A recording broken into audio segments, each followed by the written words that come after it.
Hi, friends. Welcome back to the Bible in an Hour. I'm Ada, and I am so excited you're joining me today because we're continuing our journey through Genesis. Today, we're exploring the story of Adam and Eve, the very first humans, and the incredible garden God prepared for them. Imagine the earth when it was brand new. Everything was fresh, untouched, and full of possibility. Genesis 2 verse 5 tells us that in those days, God hadn't yet sent rain to the earth, but a mist came up from the ground and watered the whole land. Can you picture it? Soft mist rolling over the new soil, the air fresh, the ground sparkling with moisture.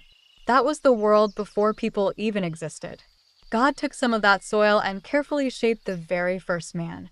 He molded him with his hands, and then, in an amazing moment, he breathed life into him. Genesis 2 verse 7 says, "Then the Lord God formed a man from the dust of the ground and breathed into his nostrils the breath of life, and the man became a living being. And that man was Adam." Then God planted a garden in a place called Eden.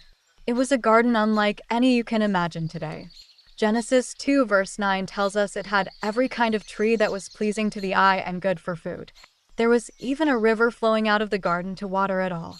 And right in the middle of the garden, God placed two very special trees, the tree of life and the tree of knowledge of good and evil. God gave Adam a simple but important job. He told him to take care of the garden.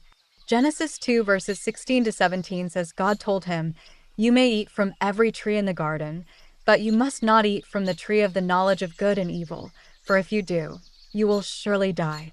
That was a big responsibility, but God trusted Adam to live in obedience and care for all of creation. Even though Adam had this amazing garden and all the animals as companions, Genesis 2 verse 18 says, "It is not good for the man to be alone. I will make a helper suitable for him." So God set out to create the perfect companion for Adam. God brought all the animals to Adam and asked him to name them. Genesis 2 verses 19 to 20 says, "Whatever the man called each living creature, that was its name." Imagine Adam looking at the animals, lions, birds, elephants, tiny ants, and giving each one a name. He noticed that every animal had a mate, male and female, except for him. There was no helper for Adam. So God caused Adam to fall into a deep sleep. Genesis 2 verse 21 says God took one of Adam's ribs and made a woman from it. He carefully closed up the flesh, and from that rib, the first woman was formed. When Adam awoke, God brought her to him. Genesis 2 verse 23 records Adam's joyful words, "This is now bone of my bones and flesh of my flesh. She shall be called woman, for she was taken out of man." And that moment shows us something beautiful about relationships, how God designed companionship, love, and unity between man and woman. Genesis 2 verse 24 explains why people leave their parents and form a new family. That is why a man leaves his father and mother and is united to his wife, and they become one flesh. Adam named his wife Eve because she would become the mother of all the living. Genesis 3 verse 20. Take a moment and picture it, Adam and Eve in Eden.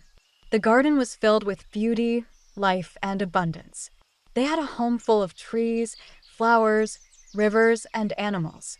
And the most amazing part, they had each other and a close, personal relationship with God. Now let's reflect together. What stands out to you about this story? Do you notice how God cared not only for Adam, but for his companionship and happiness? How does it make you feel to think that God made humans in his own image, with purpose, and designed relationships for connection, love, and care?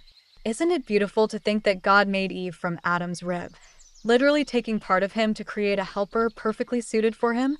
And it reminds us that God is intentional in his design for friendships, families, and communities. As you imagine this story, think about the role of obedience and trust in our relationship with God. Adam had one command: don't eat from the tree of the knowledge of good and evil.